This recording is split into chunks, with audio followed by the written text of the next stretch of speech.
Welcome to 21 Ways to Fund a Nonprofit. This particular training is being brought to you by Dewlyn Nonprofit Services, and I am Cheryl Smith, CEO for Dewlyn Nonprofit Services. You can learn more about Dewlyn at dewlyn.com. This training is based off of 21 Ways to Fund a Nonprofit, the essential resource guide for funding charitable programs.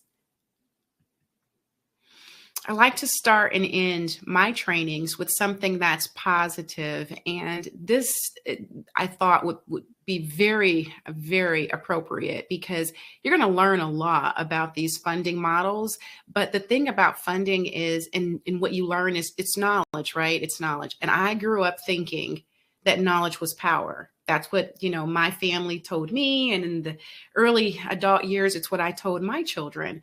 But I later learned that it really isn't. Knowledge is only potential power. When you have the information that you need and you use that information, that's power. And what you do with what you learn today is going to be completely up to you. Turn the information that you learn today into power. Our learning objective is super sweet and super simple, just one. By the time we're done with our webinar, my hope is that I will have described effectively 21 methods for funding a charitable program. And if you're attending today, then I imagine you are a charitable program. So a business owner, we're going to start with a definition. Okay, so this I thought was just interesting because this is our definition of a business owner or a nonprofit founder, one who jumps off a cliff, right? And then builds the plane on the way down. And if you are like me, and most of these things I reference literally I've experienced, if you're like me, then you probably decided to start your nonprofit or your small business, a charitable program, and then you considered, now what's next? And so I don't want you to have to build your plane all the way down. And so that's the reason we're going to introduce these funding concepts for you today, so that if you're going to have to build this plane, then you at least you'll know what goes in it, right? All right. So your nonprofit is a business. And oftentimes we forget that. The nonprofit is a business, and it's going to face the same kinds of financial dilemmas as a for-profit business would. The fundamental difference with the nonprofit, now there's several, but the fundamental difference is that if you're a board member or a founder, you don't profit from the nonprofit. But the nonprofit should, right? The nonprofit has got to turn a profit in order to thrive and sustain itself. And so we're going to tackle this as though it is any other business out there in the U.S. today.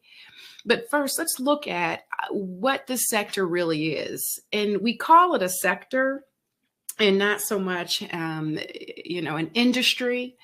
But I'll tell you something, this particular sector is so large. If it were an industry, it would be the third largest industry in the United States, and actually the 16th largest economy in the world.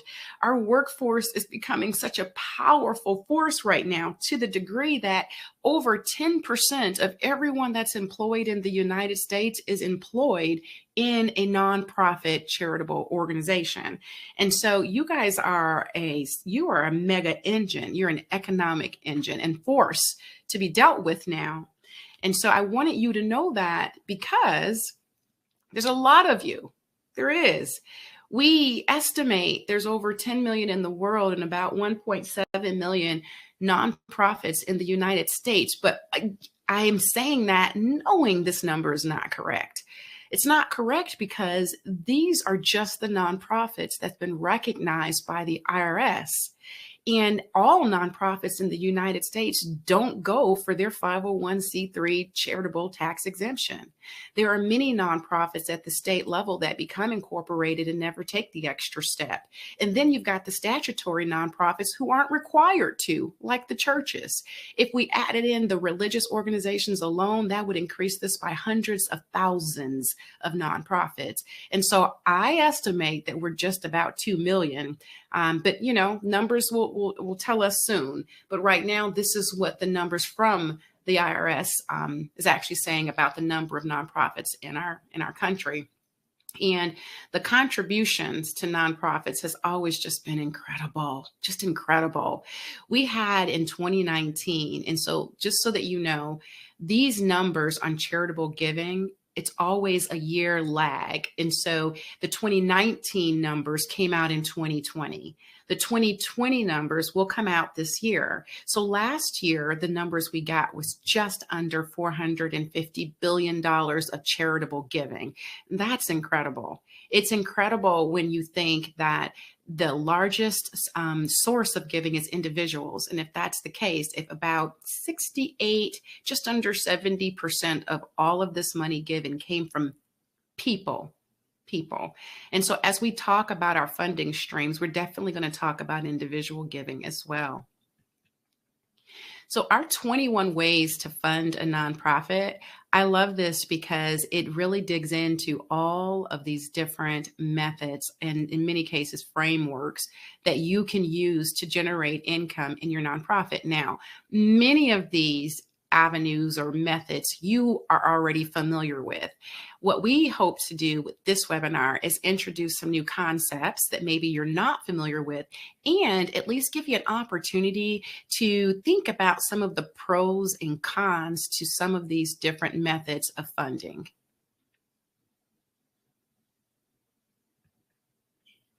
And so let's just dig in. Let's get started with method number one. It's very obvious if you're on this call that one method for funding your nonprofit is you and your board. And I mean that, you and your board. Many new nonprofit founders struggle with A, getting board members in the first place, and then B, helping those board members understand their responsibility for giving to the nonprofit. It's a joint effort to fund a nonprofit in the very beginning. And method number one is a common practice. Okay, so I want to normalize this for you. The SBA says that this is the most common form of funding any new business, including nonprofit, and that is self-funding. Key is we want to make sure, and so our pro is that that's an available source to you that's unrestricted. The con is you've really got to keep a close eye on two things. Obviously, commingling. You don't want to share money. The nonprofit has its own bank account and its own money, and you'll have your own bank account and your own money. And if you're going to contribute or pay for some of the things that the nonprofit needs, the way you do that is by transferring money by any legal means. So you'll write a check to the nonprofit, or you'll use your credit or debit card to the nonprofit, but you will transfer money, and then the nonprofit gets to use that money in the way it sees fit. But it's their money they're using, not from your bank account, not going into your account and purchasing things and you're going into its account and purchasing things. That's commingling and that's not legal. So we don't want to do that. And so wanting you to know that piece.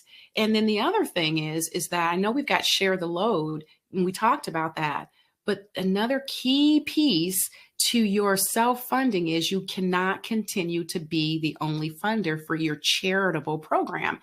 IRS doesn't allow that, actually. Chances are you've told the IRS that 1/3 of your income for your nonprofit is going to come from public sources. And what that means to you is that you really have to get out there and generate some public giving, whether it's individual contributions, donations, whether it's grant funding, corporate contributions, some other means of giving other than you and your board giving. So do want to know that. And that's method one. With method two, I love method two because many people sleep on this method and they shouldn't. Method two is bartering. Bartering for services involves the trading of goods or even something that you do well, like a service, a training, or something that you offer, but there is no exchange of money. Isn't that beautiful? No exchange of money. You know that saying that one person's trash is another person's treasure. If there's something that you've got, sitting around in your office or home that belongs to the nonprofit that you no longer need, or a service that you can offer, you can actually barter that with another nonprofit or organization and save yourself lots of money. If it's computers that you need, if it's training that you need, if it down to even paper, I mean, pens, utensils, all kinds of things can be bartered. The International Reciprocal Trade Organization is the largest trade organization for bartering in the world. And you can actually find out lots of information in addition to bartering companies if you go to their website, which is IRTA.com. According to IRTA, there's about $1 million in trades that happen every single month. You guys thought I was going to say year. Every single month. 500,000 companies around the world are bartering to the tune of 1 million or more trades. And so I want you to get in on that if it works for your organization. But now, how do you do it? Well, with bartering works like this. You find an exchange company that you are comfortable with. You join that exchange company. There's a fee to join, not very expensive, between I think it's like $50 to $200, depending on the organization. So you join the bartering exchange company. You'll probably have some annual dues, but you will definitely have fees due on every barter based on its value.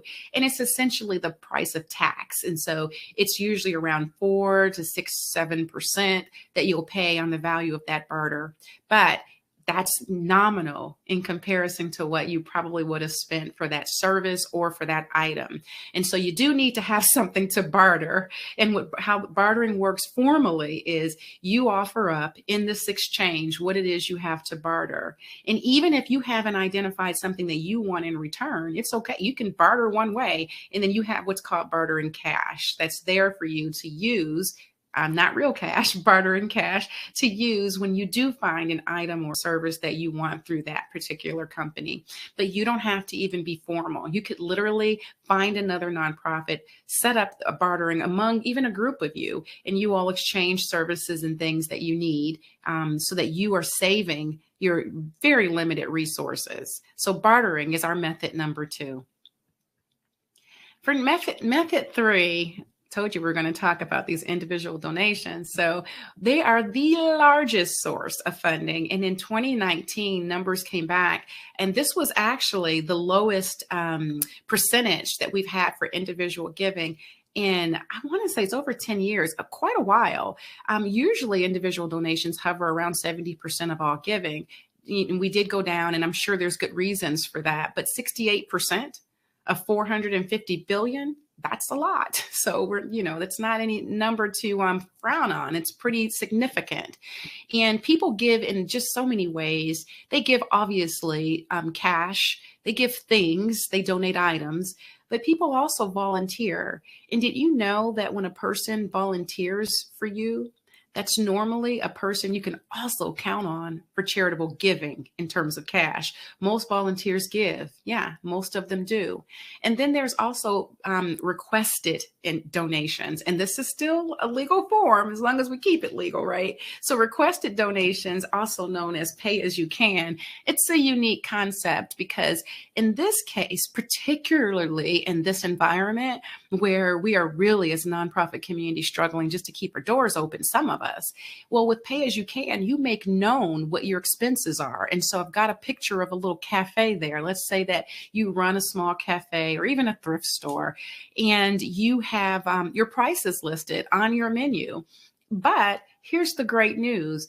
Anybody that's hungry or needing your service, they can access your service at no fee. But if they have the ability to pay, then they can see exactly what that particular service or item cost.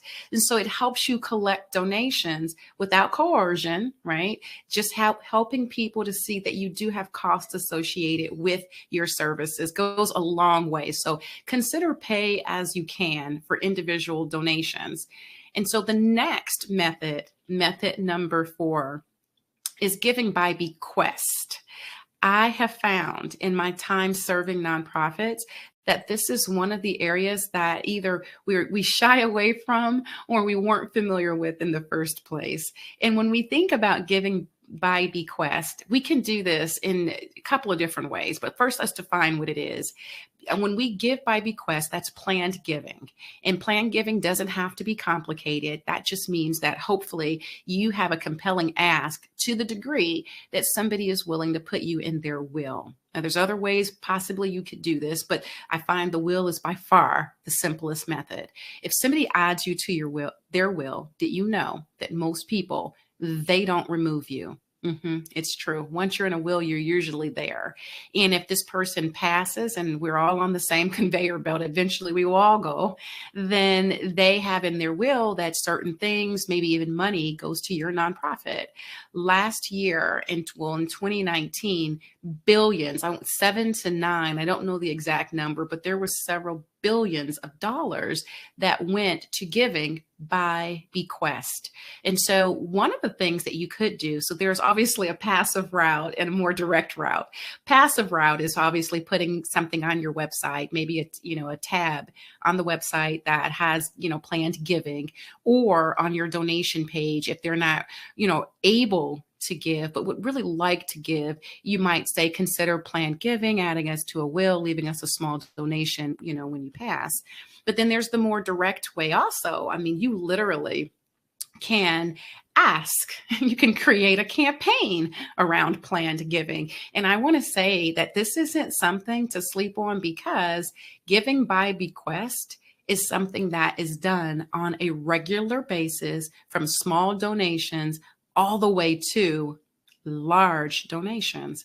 There is a organization, it's called the Giving Pledge. You can go to givingpledge.org and you'll find over 200 billionaires who have decided and signed an agreement to this effect that they will give away 50% or more of their total net worth while they're living or at their passing to a charitable program.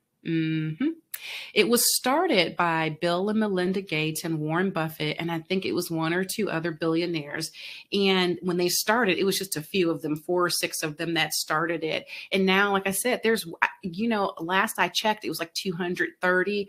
I would not be surprised if we're hovering close to the 300 mark at this point. But there are a lot of billionaires who have decided that, you know what, I'm going to make sure that my life continues to be useful for charitable purposes long after I pass. And I think that's very admirable.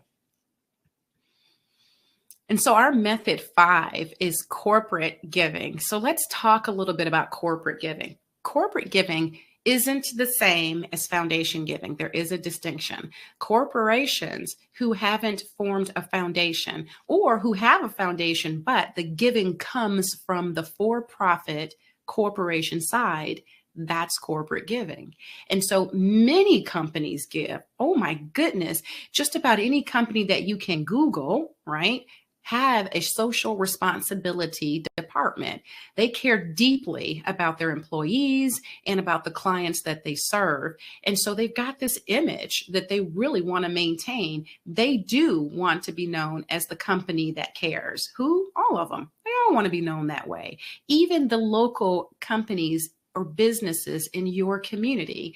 And so we want to make sure that you are aware that, yes, you can definitely go after larger corporations. They really stepped up in the last 12 months during the pandemic to ensure that their voice and their money was heard and used, right? I was so happy to see these corporations deciding to give billions of dollars to social good. I thought it was just such a great, great thing. And so companies can give in a few different ways. You'll see companies giving or allowing their employees to volunteer and get paid for that volunteer time. Isn't that wonderful? And so if you've got, some of the larger corporations are really good about doing that. Their volunteers will select a charitable program that they know, like, and trust. They will volunteer their time, and then they get that 8 hours or whatever amount of hours they're allotted paid so they don't lose any of their income for contributing their time to you, the nonprofit. They also give financially. Many times employees will literally just contribute to federated giving campaigns. I know the United Way is really big on these type of partnerships where every year, like clockwork, a lot of the larger nonprofit businesses will send around those little envelopes. Actually, nonprofits do it too. I worked at nonprofits where that happened, and you were able to select the charity that you were interested in contributing to. And let's say that you wanted to give $1, $10, $20, each pay period toward that charitable program. Imagine how that adds up. Oh my goodness. And it's even better when the company comes back and matches those contributions. And that happens as well. And so that's one way through the employees themselves. But the other way corporate giving occurs is literally directly from the company. They give in terms of grants. Yep, there are corporate grants that are not affiliated with foundations. And they give in terms of sponsorship. Companies love to see their logos all over the place, right? And they also give in terms of donations, And so they'll also give products. And so I just love that there's so many different avenues for corporations to share in their charitable giving with you, the nonprofit. So think about some of those ways and some of those things that you need, and don't be shy about going after it. Talk to some of these corporations, ask what their priorities are. If you are mission aligned, don't be afraid to ask for your donation, for your sponsorship, or for your outright grant. And let me share, if you come across a company that also has a foundation in its name, sometimes those priorities are completely different.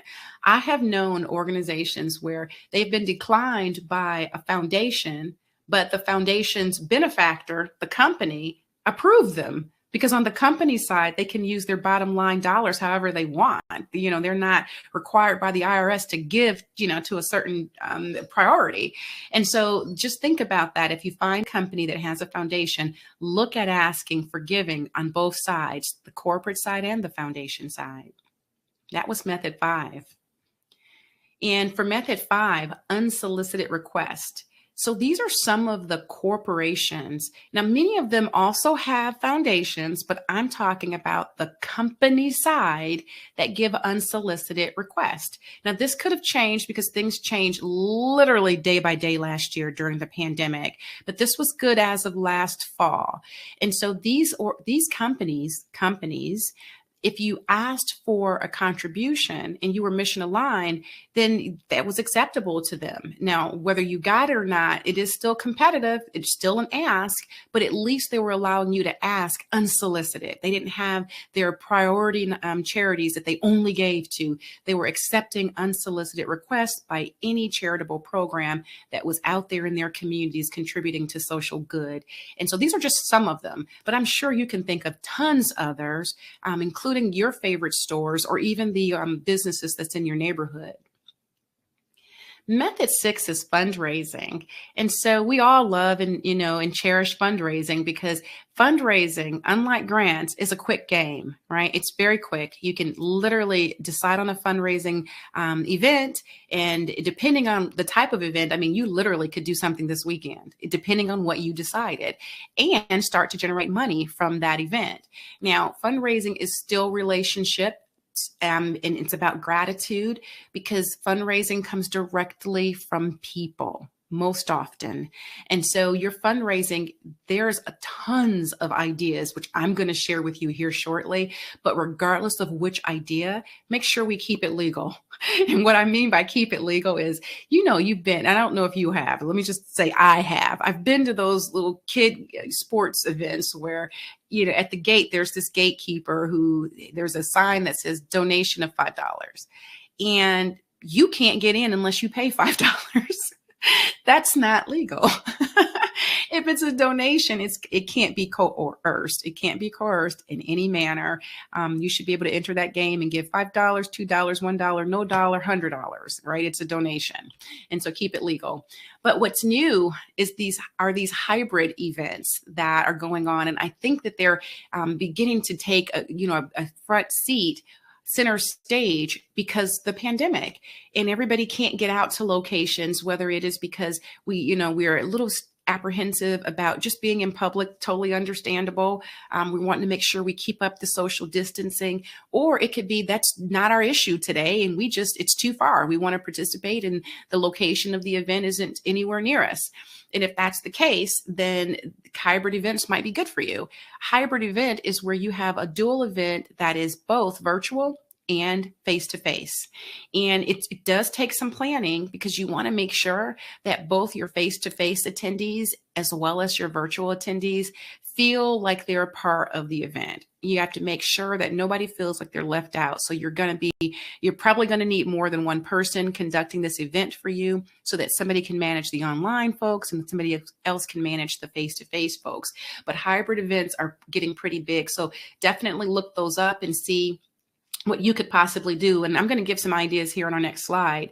Last point I want to mention on this particular slide, though, is your ROI, your return on investment. As with anything, you really do get what you pay for, you guys, you do. And so if you are spending a very little bit of your time and money, then you pretty much can count on getting, very little return. It seems that the more time and effort and money that you put into planning an event, typically those are the events that generate more funding. But regardless of which you decide, regardless of how much time or money, one of the things that I want to note, and hopefully you all keep this in mind as you plan, is you never want to plan to break even. And I know that sounds silly for me to even say it, but it just needs to be said. You'd be surprised. I talk to nonprofits all the time, and some of them are just happy to have the event. You want to make sure that your event, thinking about the 80-20 principle, spending $20 and getting back 80, right? You want to be thinking in those regards, because you want to make sure that even if you don't get your 80-20, that you've at least planned for it. So maybe you come out 50-50, but we don't want you to lose in any respect. So just give thought to that. These fundraising ideas come from classy.com. I love Classy because they are so just inventive. I mean, they are so creative with the things that they come up with. And I want to share that this is only partial. This is not even a full list. And so you can do a lot of these things here and literally transition them into a hybrid or outright virtual. Let me tell you, even with the 5K race, right? Y'all have heard of these virtual races now. And so people are filming their 1K, 5K, 10K from the comfort of their neighborhood or their home. And they're making this fun, and they're making it a contest. And many of these things you can turn into a contest. I talk often about the cooking events. I've got cooking class here, but you can even do a cook-off virtually now, right? Charge people to enter. Cooks will enter. And I've said this before, people who think they can cook, right? And so they'll enter this event, and then half the proceeds go to your winner, half goes to your organization. So there are lots of things that you can do in terms of fundraising. And these are just a few of the ideas. And our method 7, as we move right along into method 7. And so method 7 is, believe it or not, used by nonprofits. Now, I know we are familiar with donation-based crowdfunding, which we're going to talk about, but many people are not familiar with investor-based crowdfunding. And with investor-based crowdfunding, there's usually two. There's a few more, but the two we're going to talk about is equity and debt. Got Kiva listed there for a different reason, and we'll talk about it. And so with equity, if you're a nonprofit, you don't own your nonprofit. We know that. In order to make equity work, that means that you're partnered with a for-profit organization, because equity means that somebody is going to give you money in exchange for a piece of the pie. You can't give a piece of the pie if you're a nonprofit, but you can as a for-profit. Debt-based, it really does just function like a traditional loan almost. With debt-based crowdfunding, that means that you've got tons of people who are investing small amounts of money to equal to larger sums of money that you might need, and then you pay that money back typically with interest. And I've listed Kiva because Kiva is one of the largest crowdfunding debt-based organizations in the world. And they are super, super kind to the nonprofit. So you might want to check them out for a few reasons. One of which is Kiva. They did this last year. They offered up to $15,000 interest free. Interest free. Who does that?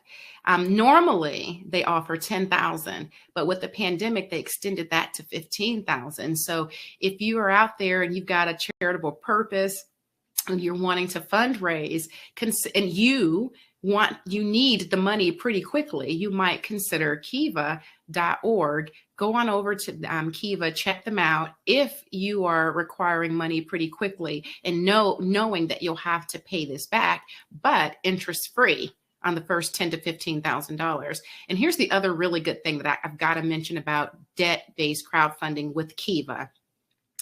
They don't just look at your credit. Right? They don't just look at your credit. They look at your social credit too. So not just your personal financial credit and credit score. They're looking at your social credit in terms of what are you actually doing in the community and who else believes in you? Like, do you have social credit? Is there somebody else that's willing to give you $1, $2, $25? Once you get, I think it's like 5 or 6 people who are willing to give you money, then guess what Kiva does? They will open you up worldwide to debt-based funders who are interested in funding programs like yours. And I think that's just amazing. And you can actually watch in live time as people start to donate to your nonprofit. I just love Kiva for that reason. But it is a loan. You do have to repay it. To crowdfund, whether you are investor-based or whether you are donation-based, you need 3 things. For people who are not familiar with crowdfunding, the 3 things, you're going to definitely need an idea. You got to have something that you're asked, that you're going after. You're going to need a platform. And so whether it is debt-based or donation-based, you're going to have to find a platform that you are comfortable with to crowdfund on. And then lastly, you're going to have to make sure you have crowdfunders. You need the funders. So those are the 3 pieces: your idea, the platform, and funders. And if you have those 3 things, then you are in business, right? Like my grandma used to say, you're cooking with oil. Which probably isn't the best thing. So with donation-based crowdfunding, these they are not going to ask you for anything in return. They, meaning the crowd that funds you, right? The crowd that funds you, they're doing it because they believe in your cause. And at best, you just want to make sure you properly thank them for their contribution. That's generally all they require. They don't require any other type of repayment.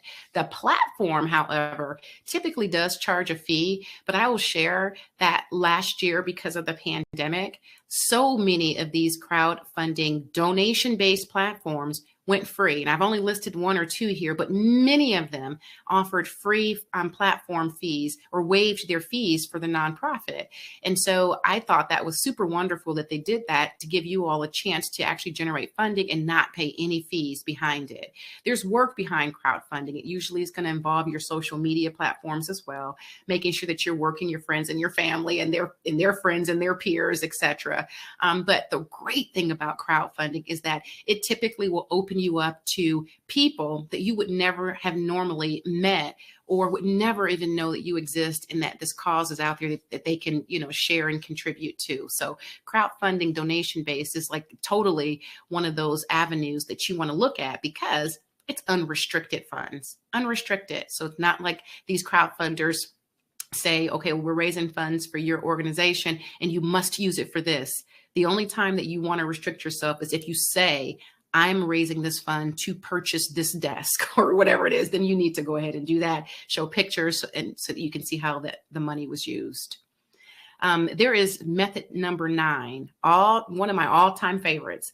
I don't talk about this a lot in business generally because it's social enterprise. And with social enterprise, I'm a grant writer, but my program, Dewlyn Nonprofit Services, is for profit.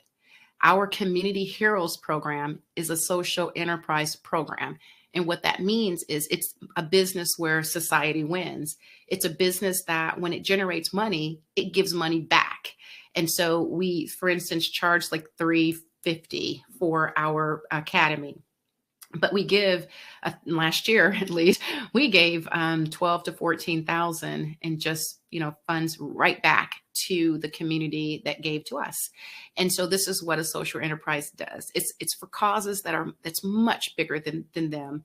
So it's not just about the profit. It's about getting that profit in so that they can help to make a better world, a better community. And who does it better than Tom's? One of this example that I'm showing here is the 1-for-1. With Tom's, believe it or not, you buy a pair of their glasses and they will ensure that one person gets sight. When I think about what they do, it just gives me goosebumps. It does, because when I say that they make sure a person gets sight, they make sure, whether it is through surgery or some other medical procedure, they'll pay for that. Not just a pair of glasses. They'll ensure that somebody gets sight just because you purchase one of their glasses, and I just think that's awesome. They also do that with shoes. When you purchase a pair of their shoes, they make sure that a child who needs shoes receives them. And so they're an awesome organization. And so why am I bringing that out to you, the nonprofit? Well, because there's a lot of nonprofit social enterprises. I mean, if we think about the Goodwill, they're a social enterprise, right? So they, what's their slogan? I'm going to totally paraphrase this: putting good people to work. And so they have these stores all over the country, and people contribute and they donate their unused or unwanted goods, and Goodwill turns right around, sells those goods at a nominal price. But they're doing that because they want to employ people who were otherwise unemployable. Oh my goodness. And these folks couldn't find jobs other places. Goodwill has also opened up an employment center to help to train people in just the very basic skills. And so they're social enterprise. And so there are some really great examples. You will just determine whether or not a program of yours can be social enterprise, where you sell something mission aligned, obviously, because we want to make sure that we're not bringing in unrelated business income tax, but you sell something and then you use that to further your community good, to further your purpose. And so don't sleep on social enterprise. It's one way that you can definitely generate income. Method 10 is membership fees. And so I've got my little corny pictures here of the gym membership, the zoo, and the kids camp. And so method 10 with membership fees, love this because first of all, I'm going to keep saying what I love if it's unrestricted income, right? I love unrestricted income, where you can use this income for salaries, for the rent, for your van that you need, for anything that you need to move your nonprofit forward. So we love unrestricted money. And so with membership fees, you just want to know that the pro is it is unrestricted. The con, however, is that it is not tax deductible for members, even if you're 501c3. See, what the IRS has said was that 501c3 organizations can receive donations because, and have those tax deductible, because a donation is one-sided. It is where the nonprofit benefits, right? But with membership fees, even if you are 501c3, even if you are mission aligned, IRS has said this is a mutual benefit, that you're getting a benefit and the people that are members are also getting a benefit. And what do I mean by that? Member maintenance, right? So if you have a member, they're not like the general public. They get to either come in early or have access to your facilities where other people wouldn't. There is some type of special perk or some type of benefit people get from being a member. And so IRS has said, well, since that's the case and it's two-sided, this really isn't a tax deduction situation. And so you do want to know that and share that with people who become members. They cannot deduct their membership fee. Now, if your members decide to give you a donation just outright, hey, you are at the YMCA, you're doing some great things, we want to keep the doors open, I'm a member, but here's a check for $100, $200, whatever you want to give, just to go toward your bottom line, that is tax deductible. That is income that's unrestricted. And for them, for the giver, if they qualify at the end of the year, they may get a tax deduction. It might offset their taxable income. So that's good to remember for you guys who are considering membership fees, which are different than method 11, which is our mandatory fees. And so with mandatory fees, there isn't a membership per se. It's just you got a nonprofit, you're doing something, you're selling something. You're giving some type of service away in exchange for a fee. Okay. And this service is, and let's just skip to our last bullet because I get this question all the time. Is it tax deductible? Well, I've got a picture there of a child care program and a university. And if you have mandatory fees, and you and I both know, even if you don't have college children, just think about college. If you went through it or knew somebody who went through college, there is no shortage of college fees, right? There's parking fee, there's sports fee, health fee, what is it? Orientation fee. Really, there's a fee for that. And so those fees are not tax deductible. They're not. If you give, to the organization, if you give to the child care program, if you give to the university just an outright donation because they're 501c3, obviously that's tax deductible. And for child care programs, it's tax deductible for most people anyway, because child care is tax deductible. So that's just the gray area that you want to know about with mandatory fees. Now, there is a really big red flag next to mandatory fees, and that's bullet number 3, taxed on unrelated business income. Will you be? That depends. If what you're doing isn't mission aligned, yes, you're going to be taxed, and you can jeopardize your income tax status. But if it's mission aligned work, for instance, let's look at our child care program there, and you charge fees for child care, and you are a nonprofit child care organization. So you're bringing in that tuition. That's not taxed. It's not, because that's mission aligned. You became a nonprofit to offer childcare services, and you're doing that. And chances are you probably got a sliding scale fee for people based on their income. This income that you receive, it's unrestricted. Gotta love that. And it's also income tax. It's free of income tax, suffice it to say, as long as it furthers your mission. Now, if you have this early education center and then you also decide to open up a petting zoo, that seems to me like that's not mission aligned. And so that you would probably be responsible for unrelated business income on that income, because that wasn't the reason you became a nonprofit. So that's method 11. For method 12, now, what I want to say about method 12 is that many nonprofits that I work with won't find themselves in this bucket. But for those of you who do, let's go ahead and talk about it. Method 12 is conventional loans, and these conventional loans are not backed by the government. These are from traditional lenders or alternative lenders, and you do have to qualify. You have to personally guarantee this particular loan type, unless you are an enterprise where they're not pulling a standard credit report. Instead, they're pulling Standard and Poor's, right? And so in that case, the organization can stand on its own. Shareholders are, responsible for managing everything. But if you're a small nonprofit or a small business and you're not enterprise level, then you will have to guarantee this personally. And you might say, well, if I'm a public charity and nobody owns it, how do I do that? Well, one of those officers in your organization will have to personally guarantee this loan. And so it's going to go on the credit report, obviously, of the organization, but also of the individual or individuals who guaranteed the loan. So you do have to qualify. There is interest. You do pay it back.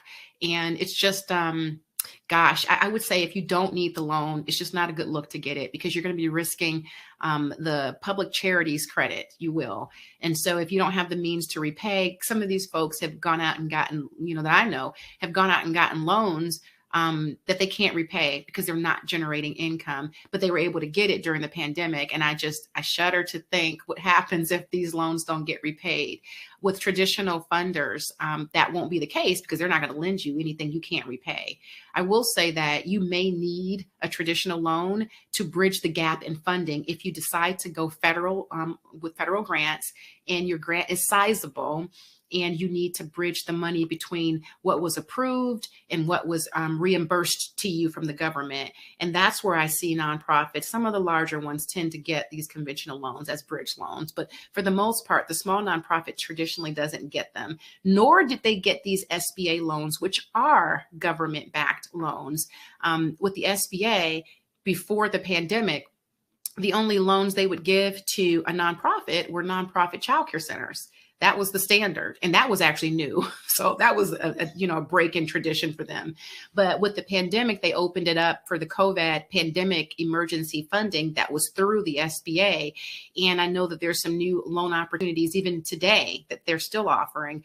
I know there's a new loan out that they're offering for the arts, theatrical production companies of that, and things like that. So there are some new ones coming out. But these are traditionally loans that you as a nonprofit didn't have access to. If you use the SBA Micro Loan Center to get your loans, I think that's a good idea. If you go that route, because these community-based lenders, they really want to improve their community, and they usually will offer you technical assistance.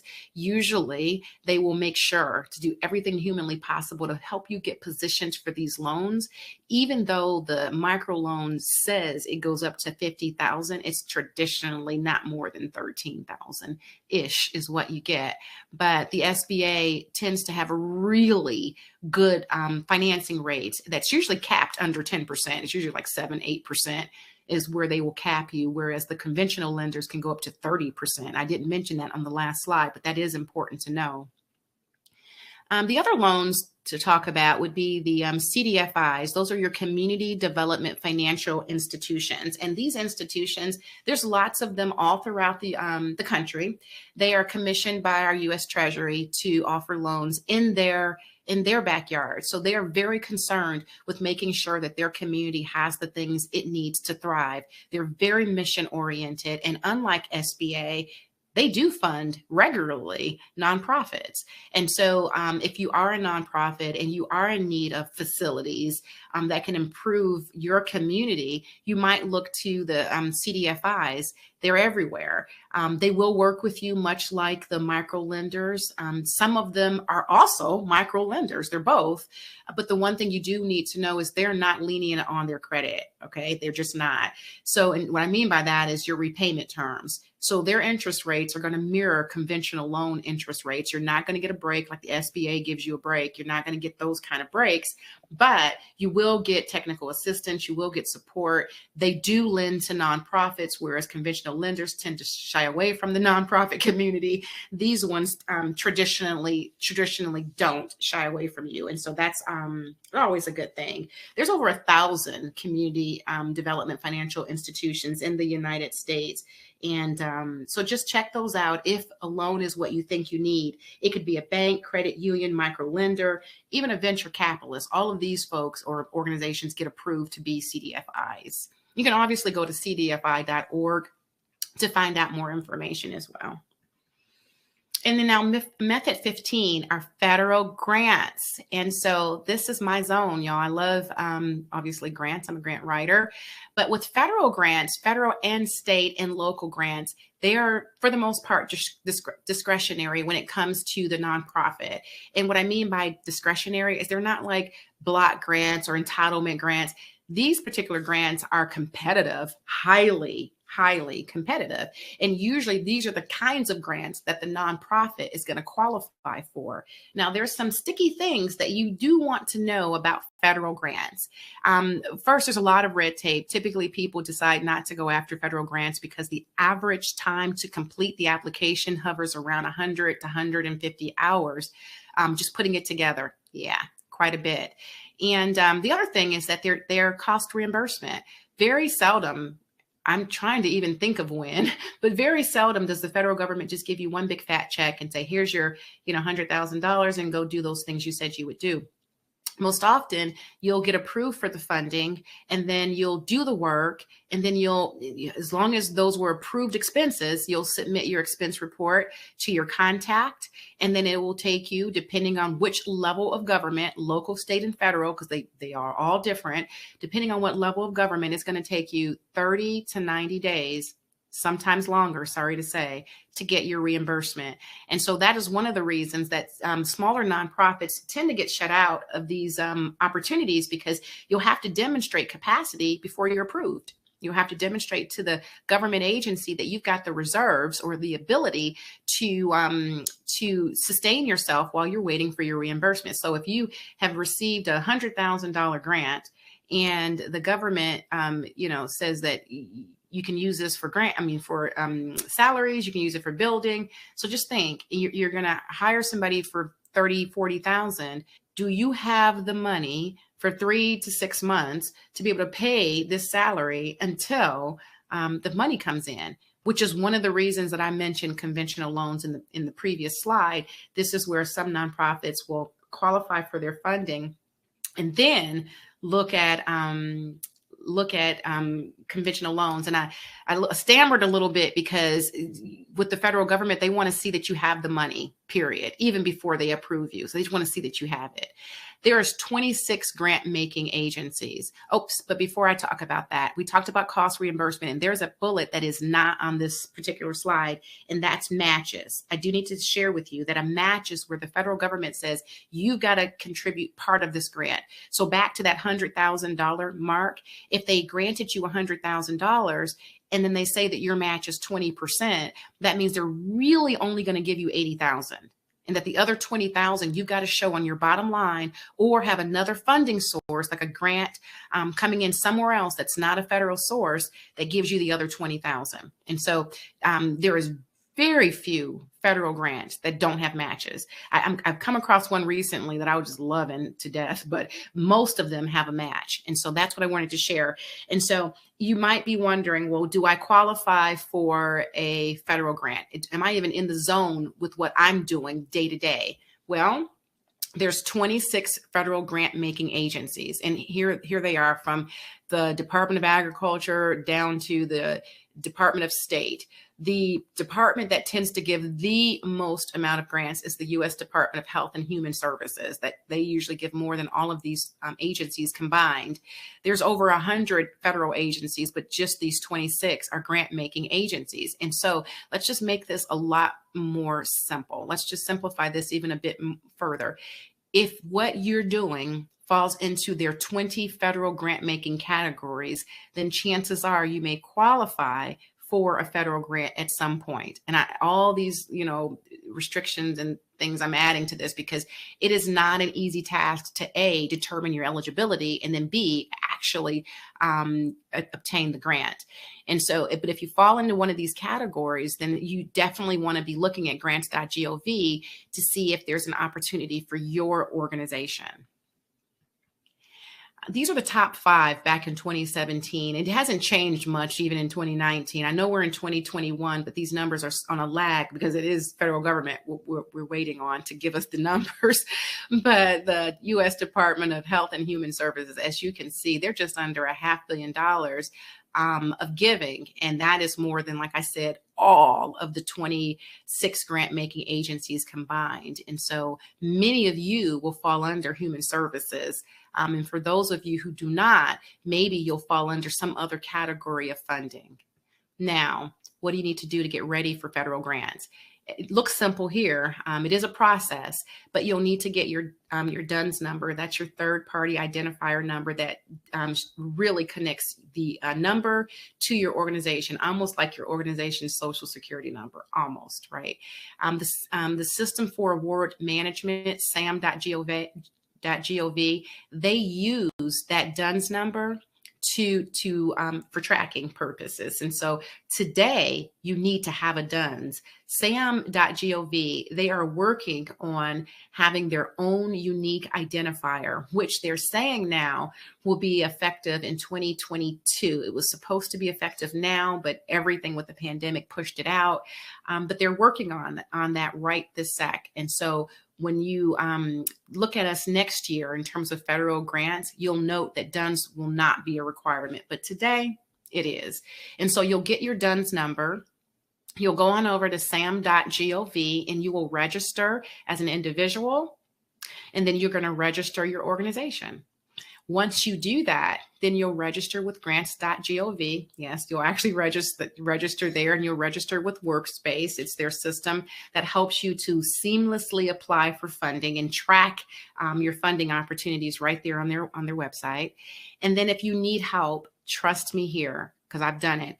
Chat, call, the virtual webinars, I've done it all. Federal Service Desk, they're tasked with supporting you and helping you to register for these different databases. And so if you have challenges, you can definitely call them. It is free. If you actually go to fsd.gov, there's webinars, there's PDFs, there's tutorials that you can take. And sometimes that's needed. It depends on your tolerance level for reading, because there's a lot of reading. And sometimes that's needed, but just know that help is available. It'll take you about 2 to 4 weeks to complete your registration. And once you're done with registering with sam.gov, then you're eligible to go to the next steps and actually apply for federal funding.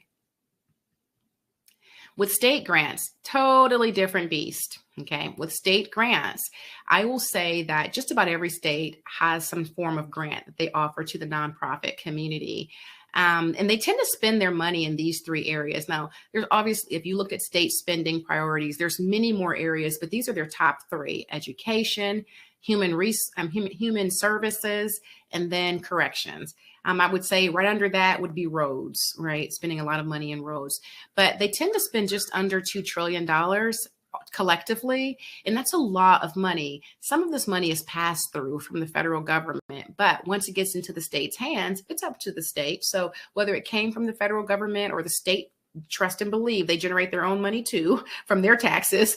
And whether it came from the government or came from the state itself, once it's in their hands, they're able to use this money to further their state agendas. And so you as a nonprofit fall into that because you're offering services that their state needs. And so I always say that it can be a challenge to figure out how to find state funding. It's not easily done. Like the federal government, literally, you just go on over to grants.gov, there are all the federal grants, and it's a wrap.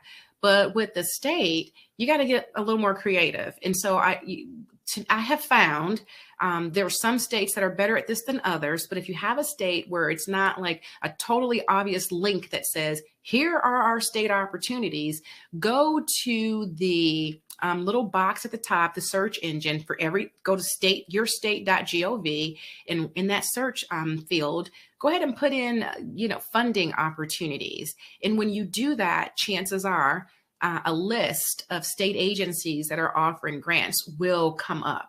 That's just been the easiest way I have found to be able to get at these state grants. With the local government, believe it or not, they're easier than the state to identify. Many of them have their own websites, and on their website, you'll be able to see that their funding opportunities are usually right there off of their side menu or top menu bar, and you'll be able to see what it is that they need. There's over 90,000 local governments. And so you've got a local government, whether it is your public education, whether it's your county government, your city, your township, there's a local government, chances are, in your area.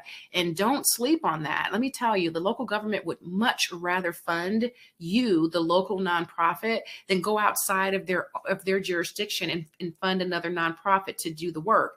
They will, but they would much prefer to fund you. And so go to your local government websites to see what kind of funding is available from them. Get to know some of these folks. We worked with several nonprofits that work with their city councilmen, and one in particular got to know the mayor. It's a very small town, and got to know her mayor. And because she spent time and went to the council meetings and went to, just got herself involved, she was offered $50,000. She used some of the forms that Community Heroes prepared, but she was able to get $50,000 because they had excess funds at the end of the year. And that's another little cheat. At the end of the funding year, check in. Do you have excess funds? Do you have allocations for this or that? These are our needs. How do we access any leftover money? There is generally always leftover money, believe it or not, you guys. And so go to your local governments, get involved somehow, make some friends, and so that you're in line for some of this funding. With government contracts, this is our method 18. Government contract and procurement, that's an area that more nonprofits shy away from than government grants, believe it or not. And there is a distinction. So the difference between the contract and the grant, what is it?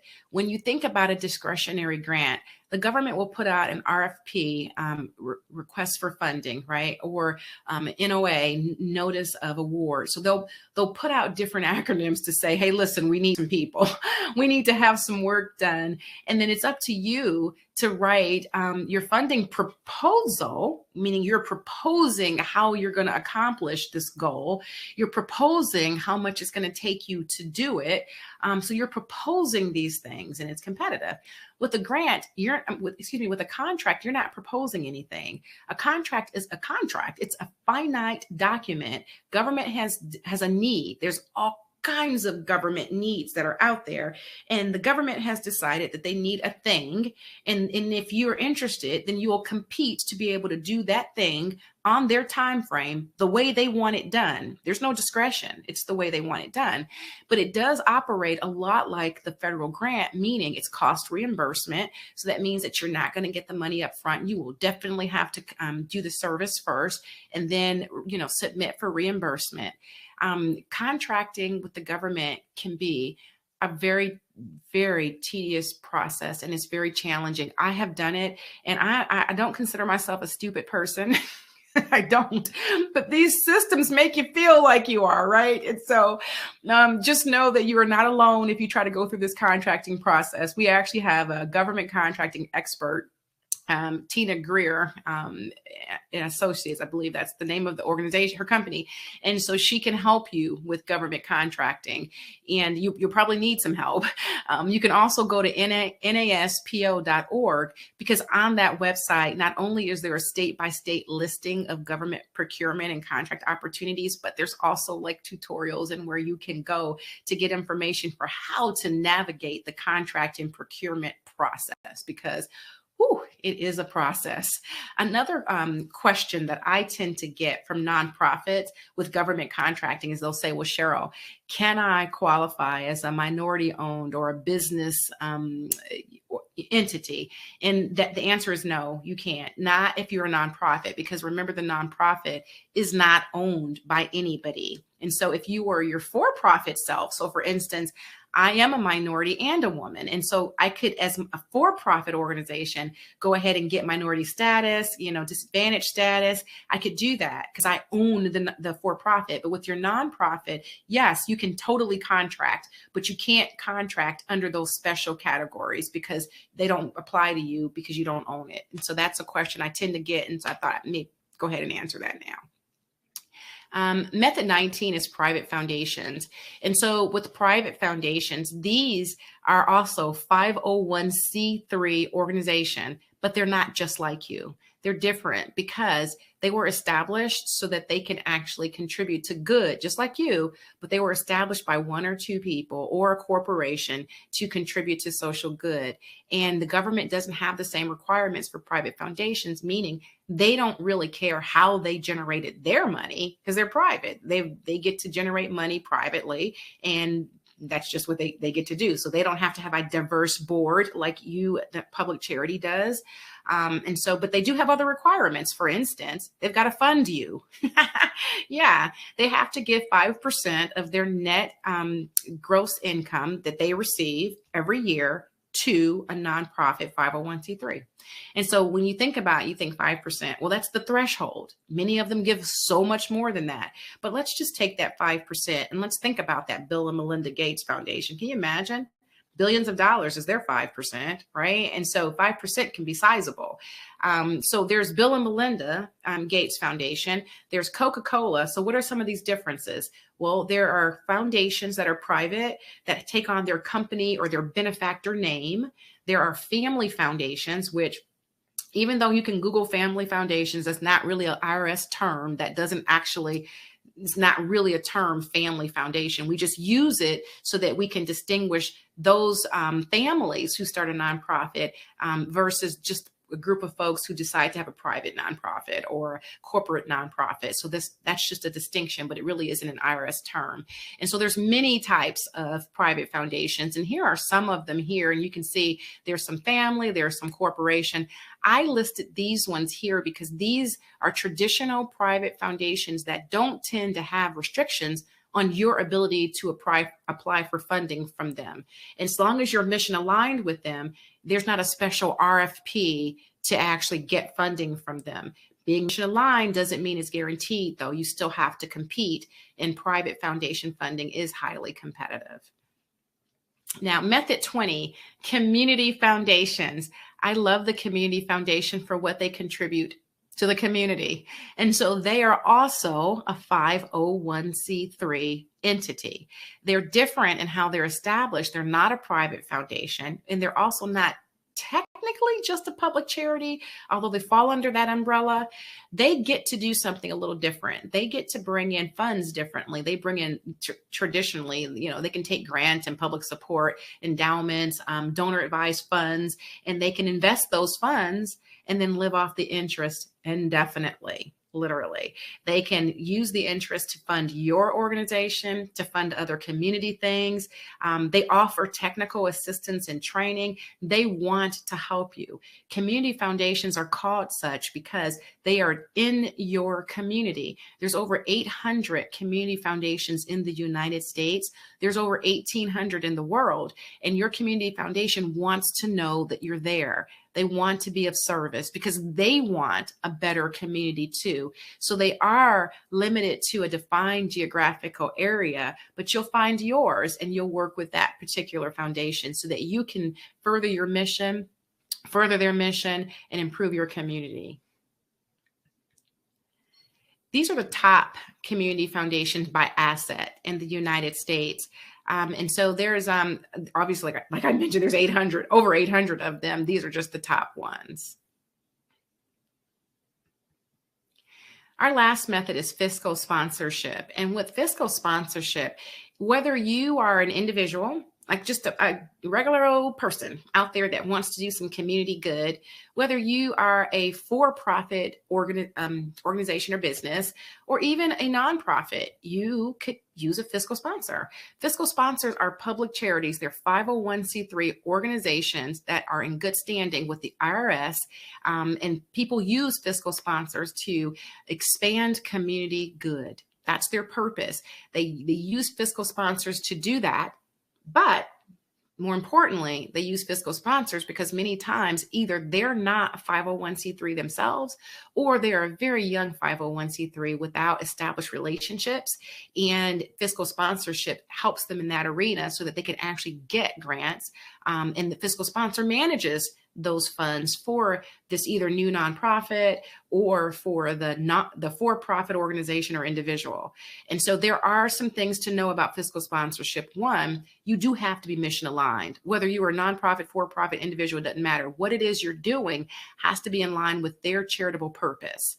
There's several models for fiscal sponsorship. I always just talk about Model C because that's the most common one. And Model C is where you, the nonprofit, go after the funding for yourself, for the organization, but the fiscal sponsor manages the grant. So once awarded, they're a part of the contract, right? So there's three parts. There's you, there's them, and then there is the grantor.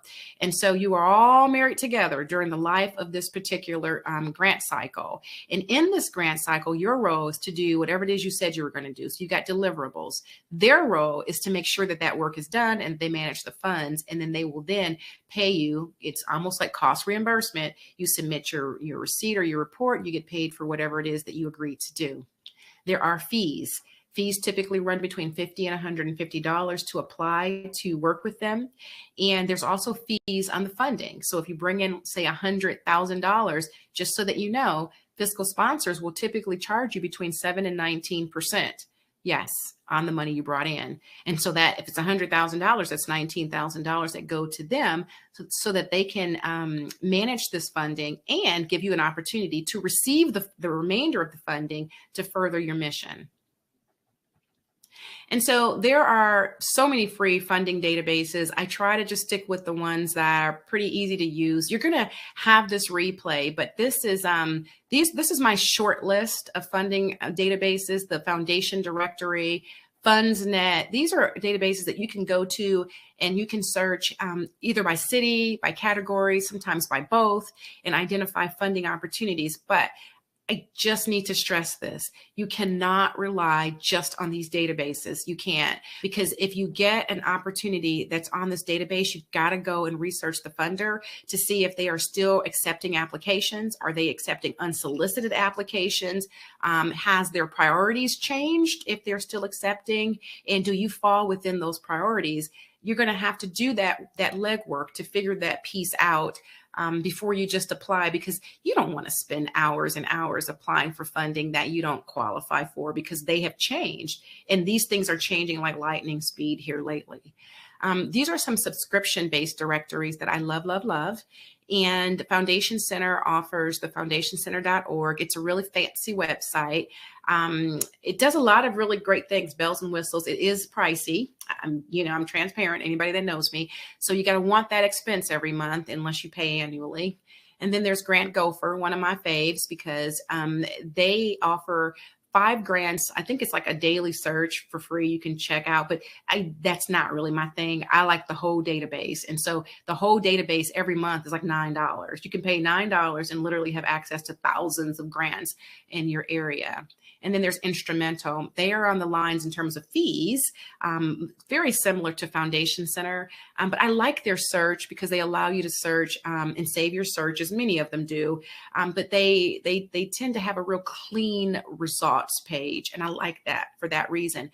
But they also let you conduct a limited free search, right? You can literally go to their website and they have sample grants. Well, those aren't really sample. Those are real, and they update those. And so you could go and look up your category for funding and find some opportunities literally every single month, absolutely free. I like that for that reason.